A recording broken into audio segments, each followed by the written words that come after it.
Hey, what is up guys, and welcome back to the channel. So in today's video I'm going to showcase and pretty much do a buyer's guide on the Ford GT40 Mark IV, I believe. This is the 1967 model, and if I'm correct it won Le Mans in the same year. I also believe this was Ford's last attempt at Le Mans using the GT40. As you can see at the time of recording the video, it was in the legendary dealership for 4.6 million. It's one of the cars that you need for the trophy for collecting the free Le Mans cars, I believe. But at the time of recording, obviously the voiceovers and such, I believe that it's not in there anymore. But for me, this is definitely a cool car and a bit of like automotive history that you just need to, pick up. So the reason I made this guide was because we've done quite a few modern cars lately, and I sort of wanted to try out a classic car around the Nürburgring, just to sort of see how it fares against, lesser machines of the modern day. So we've done a few Group 4 and a few GT3 cars. In reality, this was like the top level back then, top of the sports car chain, full-blown Le Mans car. So we should really be, expecting it to perform very well. But I thought I'd just sort of see, how the sort of racing industry's moved along over the years. I mean, between this and the Skyline is about 30 years difference, just over 30 years. So although this is probably, I believe it is the most expensive car that we've done so far by about $1 million. I believe previously it was the Aston Martin Vulcan, which I believe was about like 3 point something million, about 3.2, 3.6 million. This is coming in as pretty much the most expensive by, quite a bit. But like I said, I mean, it's a bit of automotive history, and I did really want to sort of do a test to sort of see where it's at with everything. And one thing I am going to note straight away is just how drivable it is for such an old car. So I've only just tested this car since the, after the 1.13 update, in which we got the new handling and physics model. So I can't really comment on it, previously. But at the time of recording, this car just seemed to stick, and yeah, it was quite surprising. I expected it to be quite, twitchy at the rear, and although there is time, it's one of those cars where you sort of need to ease on the throttle. You can't just go in, straight away, straight too hard on the throttle, because it will bite. But it is surprising just how early, compared to what you believe, you can get on the throttle. Performance wise, it did really impress me. It wasn't really a massive moment throughout the lap where I really panicked. Some of these cars that I've took around the ring, you just feel like you get towards the end of the lap and you've been flat out or pushing hard for over 5 minutes straight without sort of a single mess up. And you think, oh, this is probably the moment where I'm going to end up, piling my car into the barrier.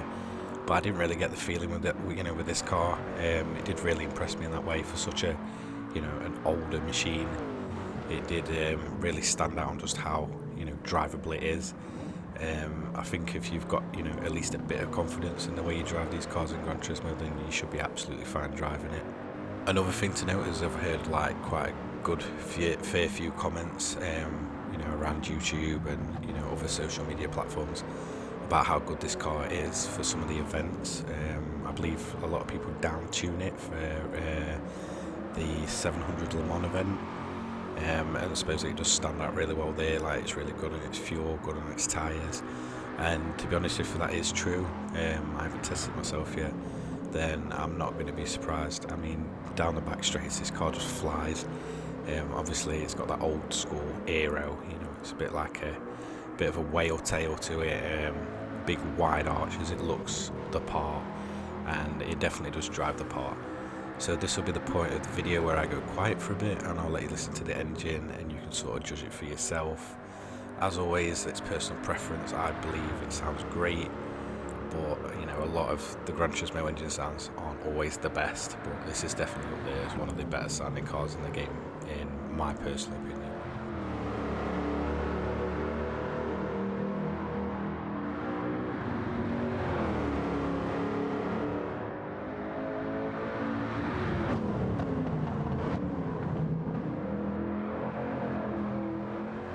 So let me know what you think of the, sound, the sound design of this car. Have they got it right? Is it way off, or is it just, good on its own? Like, it doesn't need to be too realistic or whatever. Like I said, for me personally, I think it sounds great. Another thing I want to know is, like, I know this car's really popular and a lot of players, snapped it up the first time. I got it the second time it came in, but for me this is definitely overall one of the cars you definitely need to buy as soon as possible, as soon as it's back in the store. Don't think twice about it. I know it's quite expensive, but like I said, it's a bit of automotive history. It's a really good handling car. Like I said, if it's true about what people say about the Le Mans event, then you can literally use it to buy, pay for itself, just by running a few races at Le Mans.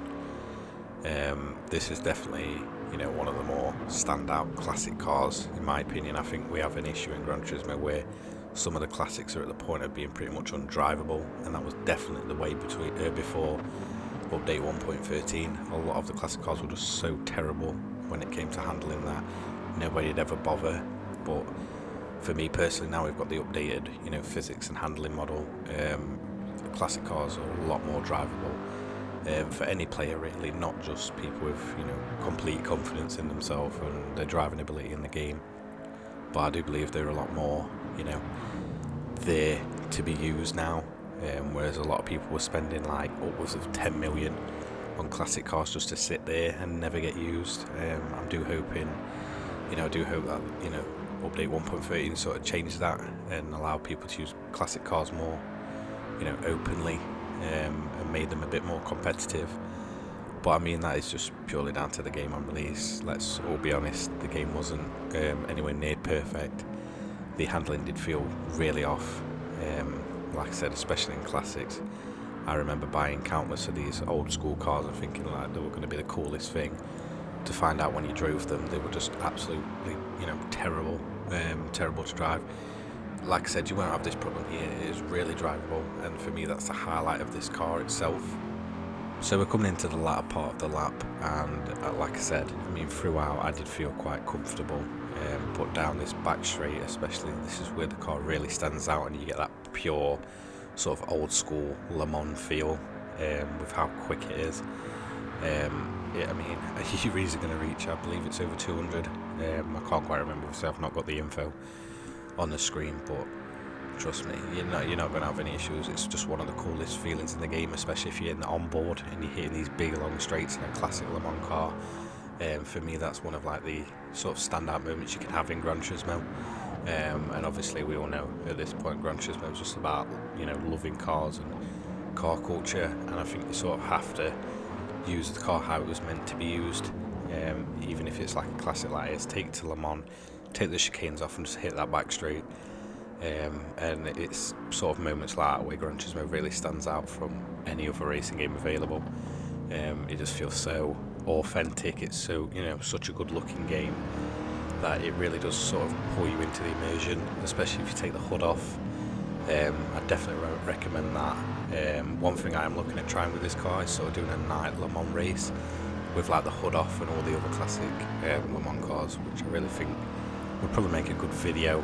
But it's just sort of thinking how would I go and put my opinion and my commentary in, because I could probably sit there for 20 minutes just blabbing on, and then it just feels like pointless commentary.